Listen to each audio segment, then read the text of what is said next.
ויקח קורח בן יסבכיה בן לוי. Bonjour à tous, je vais vous parler de la paracha de Korach. Donc dans cette paracha, nous avons donc des revendications de la part de Korach et de son assemblée, de Dathan et Aviram, de On ben Pelet, qui vont en gros remettre en cause le pouvoir de Moshe. Et à 3 reprises, Moshe va prendre une décision pour faire un test et vérifier qui est-ce qui doit être le choisi. La première fois, concernant la revendication des 250 hommes, Moshe va proposer Zot asu kechulachem martot korar vecholadato. Il propose que les 250 personnes prennent un encensoir, mettent du feu dedans et la kétoret, donc des encens, et Hachem montrera qui c'est qu'il a choisi. Lors de la revendication de Dathan et Aviram, Moshe cette fois-ci propose qu'il y ait un miracle, et si jamais une nouvelle création se fait et que la terre avale les revendicateurs, eh bien cela montrera que c'est bien Moshe qui a été choisi et pas les autres. Enfin, lorsque le peuple se plaint en disant que c'est Moshe et Aaron qui ont tué le peuple d'Hachem, alors Moshe va de nouveau de sa propre initiative demander à ce que Aaron prenne un encensoir avec du feu et passe entre les personnes qui sont touchées pour arrêter l'épidémie.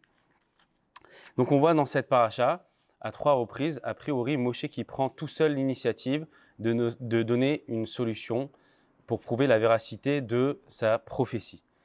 Alors la première question, c'est est-ce que Moshe le fait de lui-même ou bien il a reçu un ordre de la part d'Hachem, une parole d'Hachem pour le faire?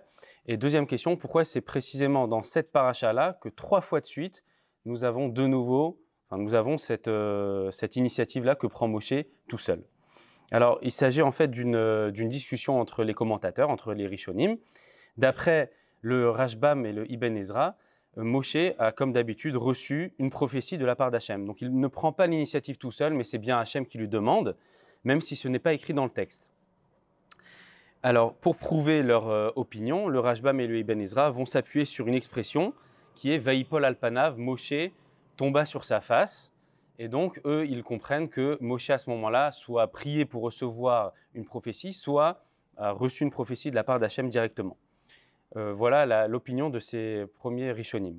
Par contre, ce qu'on peut demander sur cette manière de voir le texte, c'est qu'il n'y a aucune allusion à ça, à part cette expression, mais on ne voit pas Moshe qui dit « Hachem a dit de faire cela », ou on ne voit pas qu'Hachem dit à Moshe « propose cette solution ».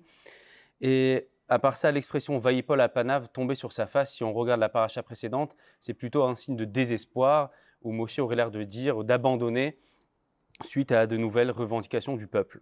Et c'est en effet l'opinion de Rashi qui traduit « Vaïpol alpanav », Moshe, ses bras en sont tombés, enfin il est tombé à cause de nouveau de revendications du peuple et une sorte de désespoir, comme c'était le cas dans la paracha précédente.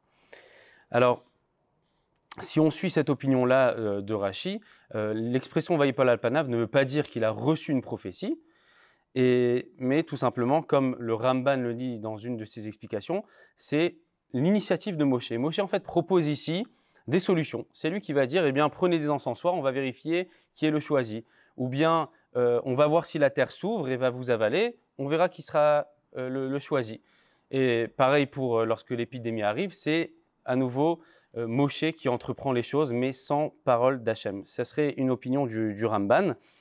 Et lorsque le peuple va dire « Atem amitem et Hachem » et vous avez tué le peuple d'Hachem, ça serait une preuve pour cette opinion-là de dire qu'en fait c'est Moshe qui a bien lui-même décidé des solutions et Hachem ne lui a rien proposé. Alors revenons à notre question de départ.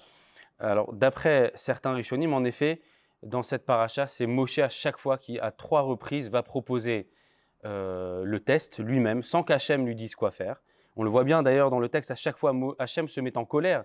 C'est Hachem qui est nerveux et qui veut exterminer une partie du peuple. Et Moshe, à chaque fois, va lui proposer la solution de son propre chef. Donc d'après Rashi, ça se lit bien dans le texte. Enfin, d'après Rashi, d'après l'explication du Ramban, il n'y a aucune preuve dans le texte qui dirait que Hachem a demandé de faire cette chose-là à Moshe. Alors pourquoi dans cette paracha-là précisément, à 3 reprises, dans cette paracha de Korach, Moshe prend les choses en main? parce que c'est justement l'objet de la revendication de Korach, Datan, Aviram et du peuple. Ils remettent ici en cause la névoie, la prophétie de Moshe. Et alors, au lieu d'attendre qu'il y ait une parole d'Hachem, eh bien, Moshe prend l'initiative lui-même et se met en danger. Il est prêt à remettre en cause finalement sa névoie, sa prophétie, pour prouver au peuple que c'est bien lui, le Navi Hachem, le prophète d'Hachem.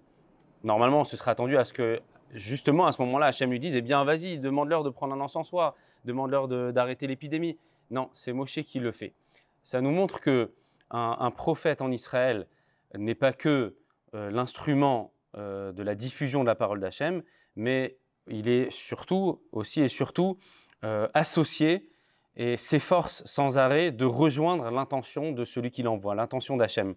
Voilà, c'est pas, un Navi, ce n'est pas juste un micro qui va répéter des choses, mais à un moment donné, le Navi, il va prendre des initiatives, il va dire certaines choses pour à chaque fois, bien sûr, rejoindre l'attention d'Hachem.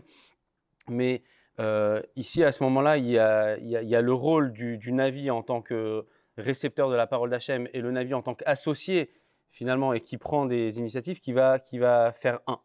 Et c'est pour ça qu'il y a des ambiguïtés, c'est pour ça que le peuple va râler, parce qu'on ne sait pas si des fois c'est Moshe qui décide des choses ou bien si c'est Hachem qui lui demande de faire des choses. Mais c'est ça ce que veut prouver Moshe. Moshe veut montrer que le rôle du Navi, c'est qu'à un moment donné, eh bien, c'est lui qui décide des choses parce qu'il sait très bien, il comprend les intentions d'Hachem. Voilà, j'espère que vous avez compris les miennes. Shabbat Shalom.